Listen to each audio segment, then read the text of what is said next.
শুভ দুপুর মেয়েরা। আশা করি আমার ছাত্রছাত্রীরা সকলে ভালো আছো, সাবধানে থেকো।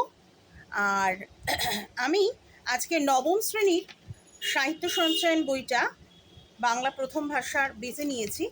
এখানে নবনব সৃষ্টি বলে একটা গল্প রয়েছে, লেখক শহীদ মুজতবা আলীর। তোমাদের জন্য আমি এটা পাঠ করছি এবং এর অন্তর্নিহিত যে অর্থ বিশ্লেষণ করে দিচ্ছি পুঙ্খানুপুঙ্খভাবে। আশা করি তোমাদের বুঝতে কোথাও অসুবিধে হবে না। যদি অসুবিধে হয় অবশ্যই আমাকে ফোন করে জানিও বা আমার সাথে যোগাযোগ করতে পারো 9874948168 এই নাম্বারে। আবার বলছি 9874948168 এই নাম্বারে। আমি বাংলা শিক্ষিকা, বাংলা বিষয়ে পড়াশোনা করিয়ে থাকি বাড়িতে, নিজ বাড়িতে টিউশন করছি। তো তোমরা আমার সঙ্গে যদি কারোর প্রয়োজন হয় বাড়িতে টিউশন পড়ার জন্য বাংলা বিষয় অবশ্যই, তাহলে যোগাযোগ করতে পারো। আমি গৌরী দত্ত। আর আমার ইউটিউব চ্যানেলটিকে তোমরা সাবস্ক্রাইব করে দিও, এটাই আমার গুরুদক্ষিণা চাওয়া তোমাদের কাছ থেকে। আমার ইউটিউব চ্যানেল গৌরী ডীর সান্ধ্য পাঠশালা, এই চ্যানেলটিকে সাবস্ক্রাইব করো, এখানে লাইক কমেন্ট করে দিও আর শেয়ার করে অন্য বন্ধুদের মধ্যে ছড়িয়ে দিও। তাহলে আজকে আমি শুরু করি। আমাদের আজকের পাঠ্য বিষয় নবনব সৃষ্টি, সৈয়দ মুজতবা। চলো শুরু করি। সংস্কৃত ভাষা আত্মনির্ভরশীল।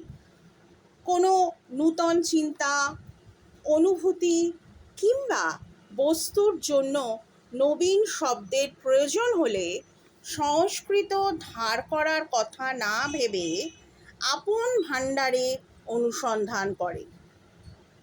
এমন কোনো ধাতু বা শব্দ যেখানে আছে কিনা যার সামান্য অদল বদল করে কিংবা পুরনো ধাতু দিয়ে নবীন শব্দটি নির্মাণ করা যায় কিনা। সংস্কৃত ভাষা আত্মনির্ভরশীল। সংস্কৃত ভাষা নিজের ওপর নিজে নির্ভর করে, অন্য কোনো ভাষার কাছে কোনো ধার ধারে না। কোনো ভাষার কোনো শব্দ গ্রহণ বা তার নিজের সঙ্গে একীভূত করে নেয় না কিন্তু সংস্কৃত ভাষা। হ্যাঁ, সংস্কৃত ভাষা কিন্তু সম্পূর্ণভাবে মানে নিজের ওপর নির্ভর করে, যে তাকেই বলা হয় আত্মনির্ভরশীল। হ্যাঁ, নিজের ওপর নিজে ডিপেন্ড করে চলছে। কোনো নতুন চিন্তা, অনুভূতি কিংবা কোনো বস্তুর জন্য যদি কোনো নবীন শব্দ, নবীন মানে নতুন শব্দ, নতুন শব্দের প্রয়োজন হয়, সংস্কৃত কিন্তু অন্য ভাষার থেকে সেটা কিন্তু নিয়ে আসে না, ধার করে নিয়ে আসে না। সে নিজের ভাণ্ডারেই যা কিছু সংস্কৃত শব্দ আছে তার মধ্যেই অনুসন্ধান করে মানে খোঁজ চালায় এমন কোনো ধাতু বা শব্দ সেখানে আছে কিনা যার সামান্য অদল বদল করলে কিংবা পুরনো কোনো ধাতু নতুন ধাতুর সঙ্গে, নবীন শব্দটির সঙ্গে নির্মাণ করা যায় কিনা। অর্থাৎ কিনা এখানে লেখক এখানে ধাতু শব্দটি প্রয়োগ করেছেন। ধাতু শব্দ যেগুলো রয়েছে,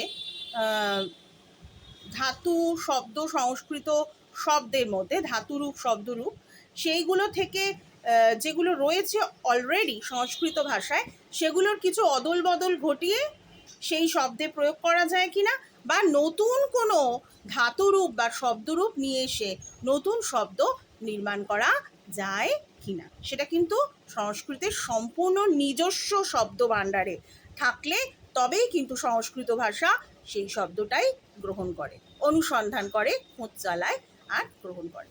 চলো নেক্সট।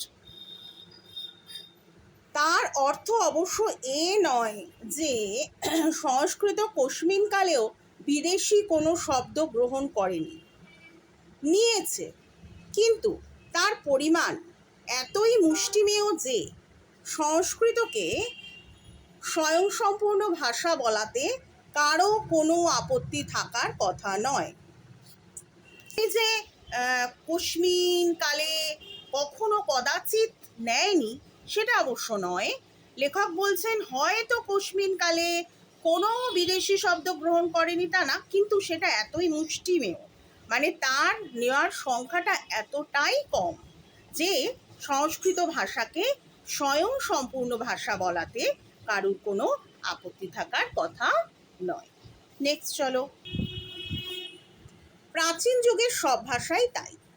হিব্রু, গ্রিক, আবেস্তা এবং ঈষৎ পরবর্তী যুগের আরবিও আত্মনির্ভরশীল এবং অধিকাংশ ক্ষেত্রেই স্বয়ংসম্পূর্ণ। অর্থাৎ প্রাচীন যুগের সব ভাষাগুলো আছে, এগুলো কিন্তু ছোট ছোট অবজেক্টিভ টাইপ কোয়েশ্চেন আসতে পারে যে এই সংস্কৃত ভাষার আলোচনায় লেখক প্রাচীন যুগের ভাষা সংস্কৃতর সাথে আর কি কি বলেছেন। সেগুলো হলো হিব্রু, গ্রিক, আবেস্তা এবং একটু পরবর্তী যুগে আরবি ভাষা। এই ভাষাগুলোও কিন্তু সম্পূর্ণ আত্মনির্ভরশীল, অর্থাৎ নিজের ওপর নিজে নির্ভর করে, নিজের শব্দ ভাণ্ডারে যে সমস্ত শব্দ বা ধাতু আছে সেগুলোই প্রয়োগ করে এবং ম্যাক্সিমাম অধিকাংশ ক্ষেত্রেই, একেবারে সম্পূর্ণ বলছেন না, অধিকাংশ ক্ষেত্রেই স্বয়ংসম্পূর্ণ। মানে এই ভাষা বা শব্দ ভাণ্ডারে শুধুমাত্র এই ভাষার ব্যবহৃত জিনিসগুলোই স্থান পেয়েছে, কোনো ভাষা থেকে ধার নিতে হয়। চলো পরবর্তী অংশে। বর্তমান যুগের ইংরাজি ও বাংলা আত্মনির্ভরশীল নয়। আমরা প্রয়োজন মতো এবং অপ্রয়োজনেও ভিন্ন ভিন্ন ভাষা থেকে শব্দ নিয়েছি এবং নিচ্ছি। পাঠান, মোঘল যুগে আইন আদালত, খাজনা খারিজ নূতন রূপে দেখা দিল বলে আমরা আরবি ও ফার্সি থেকে প্রচুর শব্দ গ্রহণ করেছি। পরবর্তী যুগে ইংরাজি থেকে, ইংরাজির মারফতে অন্যান্য ভাষা থেকে নিয়েছি এবং নিচ্ছি। মানে হচ্ছে যে কিন্তু বর্তমান যুগের ভাষা কোনগুলো? ইংরাজি, বাংলা, এই দুটো বলবে। এই ভাষাগুলো কিন্তু মানে প্রচুর অন্য ভাষা থেকে শব্দ আমদানি করেছে নিজে। হ্যাঁ, যেমন বাংলা ভাষাতেই দেখো আমরা বলি না আইন আদালত, খাজনা খারিজ, এই শব্দগুলো শুনলে মনে হয় বাংলা শব্দই তো, কিন্তু না, এগুলো হচ্ছে সেই পাঠান মোঘল সেই যুগে, তোমরা ইতিহাসে পড়েছো পাঠান মোঘলদের রাজত্বকাল, সেই সময় আরবি ফার্সি শব্দ এগুলো, আইন আদালত খাজনা খারিজ, সেগুলো পুরোপুরি এইভাবেই বাংলা ভাষায় ঢুকেছে, স্থান পেয়েছে এবং আরও হচ্ছে। এছাড়াও দেখো ইংরাজি শব্দ এত বাংলা ভাষায় ঢুকে আছে, যেমন চেয়ার, টেবিল, বেঞ্চ, হ্যাঁ, পেন, পেন্সিল। আমরা তো সব সময় এগুলোকে মনে হয় এগুলো বাংলা ভাষাই বলছি, এগুলো যে আলাদা করে ইংলিশ ভাষা আমরা সেটা তো বলছি না। আমরা কতজন বলি আমার কলমটা দাও, বলি না তো, আমরা সেই হয়তো বলি আমার পেনটাই দাও, বা আমার ইরেজার দাও, আমার রাবার দাও, সব আমরা ইংলিশ শব্দকে বাংলা ভাষায় খুব ভালোভাবে গ্রহণ করে নিয়েছি এবং এখনো অবধি নিচ্ছি। চলো নেক্সট। বিদেশি শব্দ নেওয়া ভালো না মন্দ সে প্রশ্ন অবান্তর।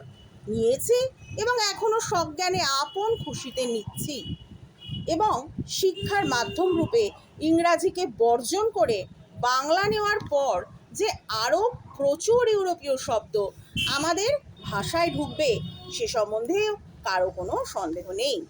আলু, কপি আজ রান্নাঘর থেকে তাড়ানো মুশকিল। বিলিতি ওষুধ প্রায় সকলেই খান।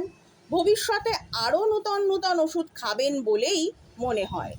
এই দুই বিদেশি বস্তুর ন্যায় আমাদের ভাষাতেও বিদেশি শব্দ থেকে যাবে, নূতন আমদানিও বন্ধ করা যাবে না। বেশ লেখক মজার স্টাইলে উপস্থাপন করেছেন যে বিদেশি শব্দ নেওয়াটা কি ভালো না ভালো না, এই প্রশ্ন এখন অবান্তর হয়ে গেছে। কেননা আমরা নিয়েছি এবং যে মানে বাংলা ভাষায় অন্যান্য ভাষার শব্দ নিয়ে চলেছি, বিশেষ করে ইংরাজি শব্দের ভাষা নিয়ে চলেছি। যখন আমরা বললাম যে ইংরাজি ভাষাকে আমরা সম্পূর্ণরূপে বর্জন করব, আমরা নিজের মাতৃভাষায় লিখবো, পড়বো, জানবো সমস্ত কিছু, কিন্তু তখনও আমরা মানে অকাতরে মানে একদম ইউরোপীয় ভাষাগুলোকে বাংলা ভাষায় ইউজ করে চলেছি। এই দেখো আমি এক্ষুনি বললাম ইউজ করে চলেছি, আমরা বলি ব্যবহার করে চলেছি, তাই না? মানে এগুলো অকাতরে বাংলা ভাষাই হয়ে গেছে।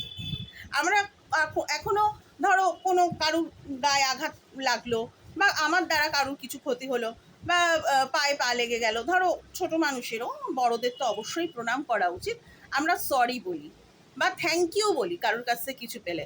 আমরা কজন বলি দুঃখিত বা ধন্যবাদ, এই শব্দটা একটু ভেবে দেখো ছাত্রছাত্রীরা। তাহলে আমরা অকাতরে যেটা নিয়েছি এবং নিয়ে চলেছি, তাহলে সেটা যে নেওয়াটা ভালো কি মন্দ সেটা বলেছেন প্রশ্ন অবান্তর। এই রকম ছোট ছোট প্রশ্ন আসতে পারে যে অবান্তর কেন বলা হয়েছে, তাহলে এইটা এইভাবে লিখতে হবে। আবার আমি পরবর্তীকালে কিছু কোয়েশ্চেন আলোচনা করে দেবো। তা যাই হোক, এবার আলু কপি, রান্নাঘরে ঢুকে গেছেন লেখক। আলু কপি থেকে শুরু করে বিদেশি সমস্ত ওষুধ, কটা ওষুধ মেড ইন ইন্ডিয়া আমরা ইউজ করি বলো? সমস্ত বিদেশি ওষুধ আমরা বেশিরভাগ ক্ষেত্রেই আমরা ব্যবহার করে থাকি। আর আমাদের প্রচলিত কথা বলা, যেটা আমরা নিজেরা না বুঝেই প্রচুর ইংরাজি শব্দ, ইউরোপীয় শব্দ, শুধু ইংরাজি নয়, ইউরোপীয় বিভিন্ন শব্দ আমরা সব সময় ব্যবহার করে চলেছি বাংলা ভাষায়। চলো পরেরটুকু। পৃথিবীতে কোনো জিনিসই সম্পূর্ণ অসম্ভব নয়, অন্তত চেষ্টা করাটা অসম্ভব নাও হতে পারে। হিন্দি উপস্থিত সেই চেষ্টাটা করছে। বহু সাহিত্যিক উঠে পড়ে লেগেছেন হিন্দি থেকে আরবি, ফার্সি এবং ইংরাজি শব্দ তাড়িয়ে দেবার জন্য। চেষ্টাটার ফল আমি হয়তো দেখে যেতে পারবো না, আমার তরুণ পাঠকেরা নিশ্চয়ই দেখে যাবে। ফল যদি ভালো হয় তখন তারা না হয় চেষ্টা করে দেখবেন। বলা বাহুল্য, রবীন্দ্রনাথ স্বচ্ছন্দে লিখেছেন আব্রু দিয়ে, ইজ্জত দিয়ে, ইমান দিয়ে, বুকের রক্ত দিয়ে। নজরুল ইসলাম ইনক্লাব নয় এবং শহীদ শব্দ বাংলায় ঢুকিয়ে দিয়েছেন। বিদ্যাসাগর সাধু রচনায় বিদেশি শব্দ ব্যবহার করতেন না। বেনামিতে লেখা অসাধু রচনায় চুটিয়ে আরবি ফার্সি ব্যবহার করতেন। আর অতিশয় নিষ্ঠাবান ব্রাহ্মণ পণ্ডিত হরপ্রসাদ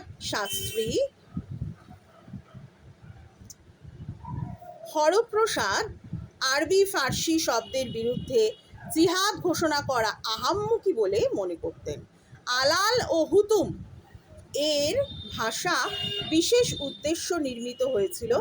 সাধারণ বাংলায় স্রোতে গা ঢেলে দেবে না বলে তার উল্লেখ এ স্থলে নিষ্প্রয়োজন।